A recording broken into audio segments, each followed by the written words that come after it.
महमूद मौलवी साहब, पहले आप ही बता दें, हमें कुछ ऑडियो का इशू आ रहा है किरमानी साहब से। ये सियासी बयानिया बनाया था कि जनरल बाजवा का और जनरल फैज़ का एहतसाब करना है, लेकिन खड़े नहीं रह पाए, नून वाले भाग गए।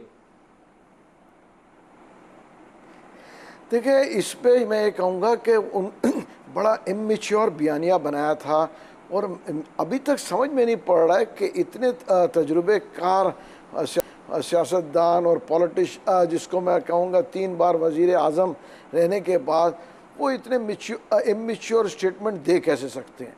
उसकी वजह ये है कि वो कह रहे हैं कि जी आज इस चीफ़ को हम ट्रायल करेंगे, तो अगर आज आप पिछले चीफ को ट्रायल करेंगे तो कल आने वाले चीफ को कोई ट्रायल करेगा। देखिए, जिसको मैं कहूँगा कि ये जिस सिमत में जा रहे थे, ये तबाही के सिमत है, और ये पहले भी इसके एक्सपेरिमेंट कर चुका है। इन चीज़ों को मद्देनज़र रखते हुए मैं तो देख नहीं रहा हूँ कि नवाज़ शरीफ साहब को पाकिस्तान आते हुए मैं नहीं देख रहा हूँ। ये जो आपने कहा यू टर्न ले लिया, यू टर्न तो ले लिया, मगर इतनी जल्दी चीज़ें जो हैं आप नवाज शरीफ को पाकिस्तान आते हुए नहीं देख रहे? नहीं, मैं पाकिस्तान आते हुए नहीं देख रहा हूँ। उसकी वजह यह है कि ये डिफ्यूज़ होते होते इसमें टाइम लगेगा। ये अब क्या सेटलमेंट होगा, और उसके बाद देखिए, अगर पास वक्त लोग कहते हैं कि जी 1 लाख का जलसा या 1.5 लाख का जलसा, क्या 1 लाख का जलसा जो है, जो कि आपने 0.5% भी कहा नहीं कि होता है इसको उस डिफ्यूज़ एरिया के होते हुए पॉपुलेशन। टाइम लगेगा, तो इसका मतलब यह है कि वो जो बयानिया नवाज शरीफ ने लिया कि इनको एहतसाब के कुटहरे में लाना पड़ेगा, तो उसके बाद एक तनाव है जिसको डिफ्यूज़ होने में कुछ टाइम दरकार है अब। जी बिल्कुल, मैं वही देख रहा हूँ कि देखें बहुत सारे काम, और आप देखें बहुत सारे अभी बयानात भी आ रहे हैं कि ये चीज़ों को सफाया करना पड़ेगा। जो इश्यूज़ हैं लोगों के, महंगाई के इशू को देखें, इसको वो देख रहे हैं, इंटीरियम गवर्नमेंट देख रही है। आप ये देखें डॉलर के नहीं, इशू को महमूद देख मौलवी रहे साहब, हैं, दो चीज़ें हुई हैं। और एक तो नवाज शरीफ का ये जो बयानिया है, एक तो उसके ऊपर यू टर्न मारा है फौरी तौर पे नून लीग ने। साथ मौलाना फजल रहमान ने एक बयान दे दिया है, उन्होंने कहा है पहले पाकिस्तान बचाना ज़रूरी है, इंतखाब को इतना ज़रूरी काम नहीं है। तो ये पीडीएम ही है जो ये दोनों बिल्कुल काम सही। कर रही है, मौलाना फजल रहमान और उधर से नवाज शरीफ का बयानिया की वापसी। तो मुझे तो कुछ और ही होता नज़र आ रहा है पाकिस्तान में, मुझे राय फरार होती नज़र आ रही है।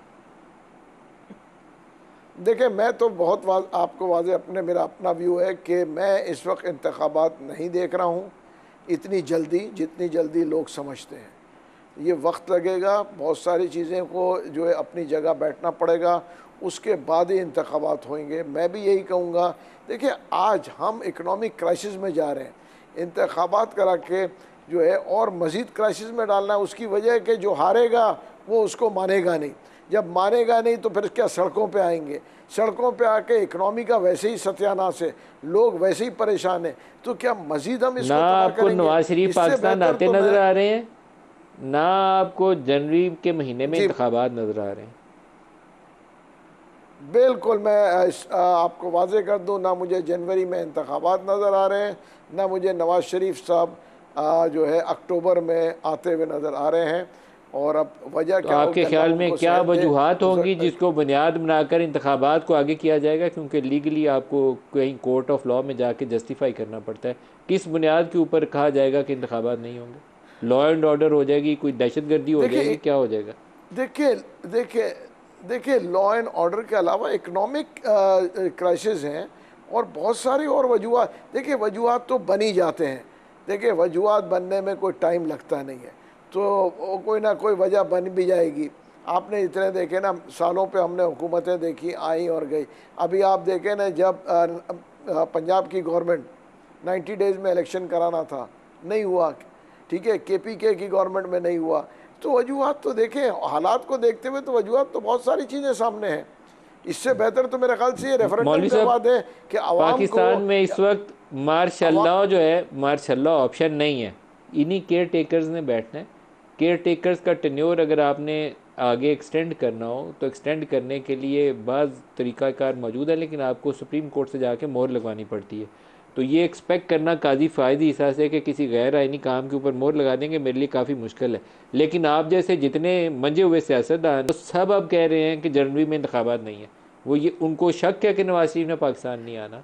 तो अब मुझे भी शक होने लग गया कि कुछ ऐसा छुपी हुई चीज़ है जो अभी हमें मालूम नहीं है। अचानक से पटारे से बाहर आएगी और पता चलेगा इलेक्शन तो हो ही नहीं सकते।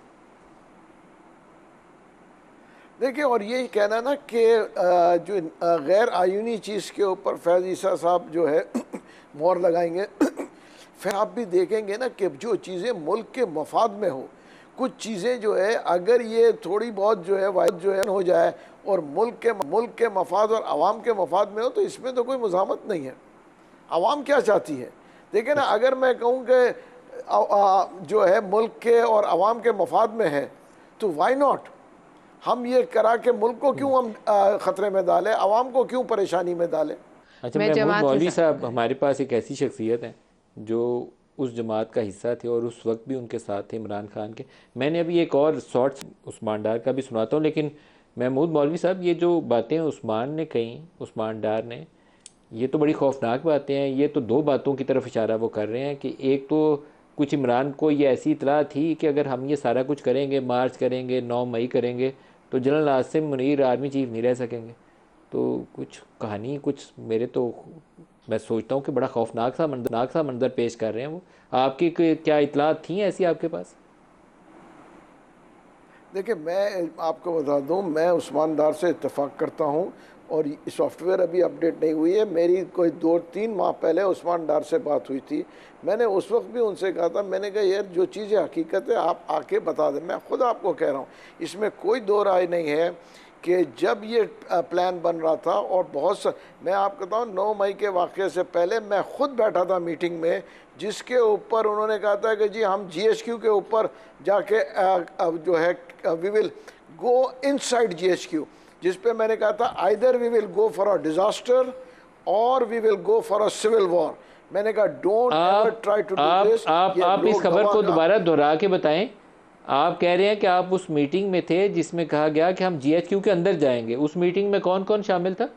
बिल्कुल, उस मीटिंग में वहाँ पे मैं आपको बताऊँ शाह महमूद साहब भी थे, ठीक है ना, अली जैदी साहब भी थे और काफ़ी लोग थे। और ये भी वो कहेंगे, इससे मेरे ख्याल से वो डिसएग्री नहीं करेंगे कि मैं उठ के मैंने कहा either we'll go for a disaster और फॉर अ सिविल वॉर।